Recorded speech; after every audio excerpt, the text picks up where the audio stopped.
ఇంత ఇంత రాజకీయంగా ఇంత దుర్భరమైన ఇంత నికృష్టమైన పరిస్థితి ఎవరికైనా వస్తుందా? సొంత పార్టీ ఎమ్మెల్యేలనే మా వాళ్ళు కాదు అని మనం గతంలో చూసినాం. పిల్లలు నమ్ముకునేటోళ్ళను సంతలాల్లో వచ్చి పిల్లలు నమ్ముకున్నారని, కనీసం వాళ్ళు పేదరికం ఉండని నమ్ముకున్నారు అనుకున్నాం. మరి ఇప్పుడు వీళ్ళ విచిత్రం ఏందో, మేము మీ పిల్లలమే, మేము మీ వాళ్ళమే అని వీళ్ళు అంటారు, మీరు మా వాళ్ళు కాదని వాళ్ళు అంటారు. వాళ్ళు అదే చెప్తున్నారు కదా. ఎవరి ఇప్పుడు దాంట్లో ఎవరు మైనర్స్ లేరు, అందరు మేజర్లే కదా, విజ్డమ్ ఉన్నోళ్ళే కదా. ఆ మేజర్స్ విజ్డమ్ ఉన్నోళ్ళే వాళ్ళు ఎవరో చెప్తున్నప్పుడు నీ అభిప్రాయంతో నా అభిప్రాయంతో ఏం పని ఉంది?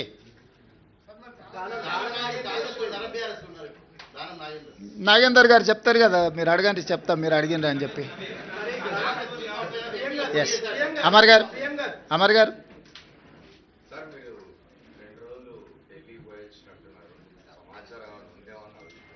దేని గురించి? సంజయ్ రౌత్ ఒక స్పెసిఫిక్ స్టేట్మెంట్ చేసినాడు.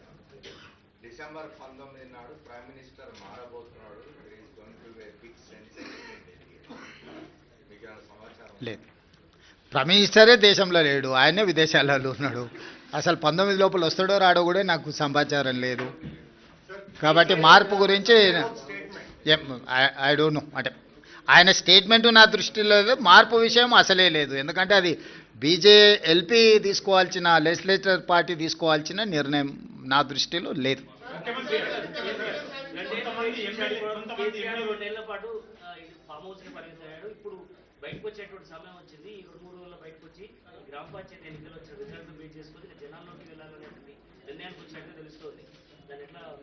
ఎట్లేముంది, 2023 కంటే ముందు కేసీఆర్ బయటనే ఉన్నారు కదా. వాళ్ళు క్షేత్రస్థాయిలో పర్యటిస్తున్నప్పుడే కదా వారు ఓడించింది.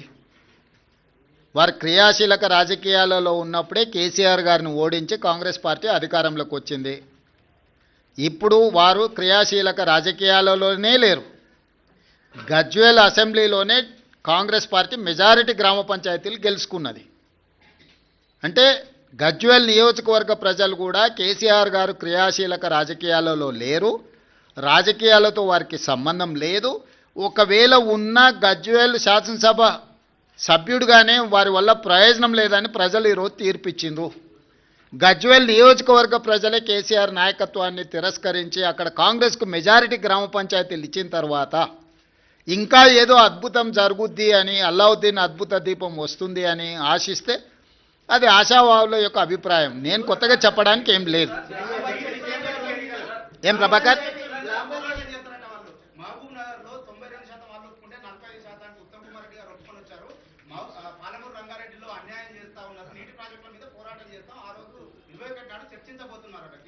నేనేమంటున్నా అంటే కేసీఆర్ గారిని ప్రతిపక్ష నాయకుడిగా లేఖ రాయమనుంది. 3 రోజులు కానీ 4 రోజులు కానీ కృష్ణానది జలాలు, గోదావరి జలాలకు సంబంధించి ఎవరు ఏం చేసిండ్రో చర్చ చేద్దాం కూలంకషంగా, పూర్తి వివరాలతో వచ్చి కూర్చుందాం. ఏ విషయమైనా వారు లేవనెత్తని, 10 సంవత్సరాలలో వారు చేసిన అన్యాయాన్ని, వారు సంతకాలు పెట్టి 299 టీఎంసీ మాకు చాలు, 512 టీఎంసీ ఆంధ్రప్రదేశ్ను తీసుకోమని కృష్ణానది జలాలలో ఏ విధమైన ఒప్పందాలు చేసిండో, ఒప్పందాలతో పాటు 10 సంవత్సరాలైన పాలమూరు రంగారెడ్డి ఎత్తిపోతలకు కానీ, కల్వకుర్తి ఎత్తిపోతలకు కానీ, సీతారామసాగర్ కానీ దేనికి నికర జలాలు కానీ వరద జలాలు కానీ సాధించలేదు. సమ్మక్క సారలమ్మ కూడా వారు సాధించకపోతే ఉత్తమ్ కుమార్ రెడ్డి గారు మంత్రిగా సాధించిండ్రు.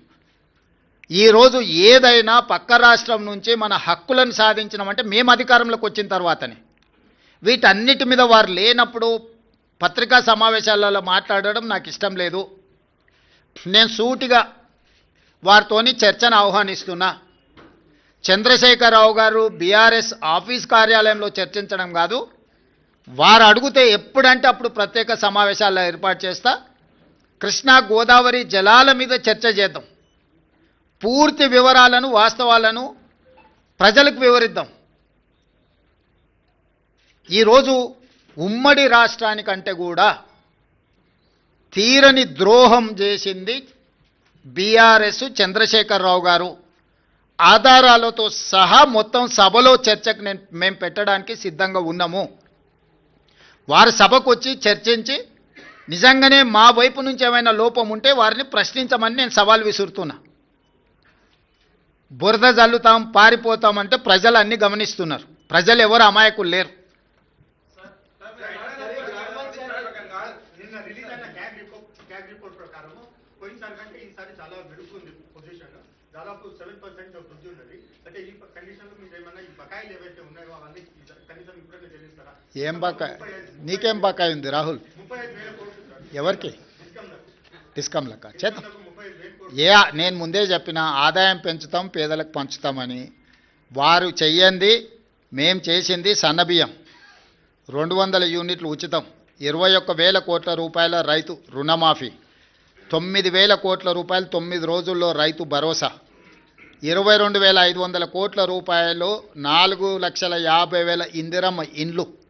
ఇట్లా చంద్రశేఖరరావు గారు చెయ్యని చాలా పనులను ఈరోజు మేము చేసినాము. ఈ ఆదాయాన్ని పెంచుకుంటూనే, దుబారాను తగ్గించుకుంటూనే ఈరోజు ఈ పథకాలన్నిటిని కూడా అమలు చేస్తున్నాము. ఎంత ఆదాయాన్ని పెంచితే అంత పేదలకు ప్రయోజనం చేకూర్చే విధంగా ఖచ్చితంగా మేము వాటిని వినియోగం చేస్తాం. ఒక్క రూపాయి కూడా దుర్వినియోగం జరగకుండా ప్రజలకు ఏ రకంగా మేలు చేయాలనేదే మా నిత్యం తాపత్రయము. ఖచ్చితంగా వాటిని అమలు చేస్తాం. ఇప్పుడు ఎన్నికలకు సంబంధించి మాట్లాడుకుందాం.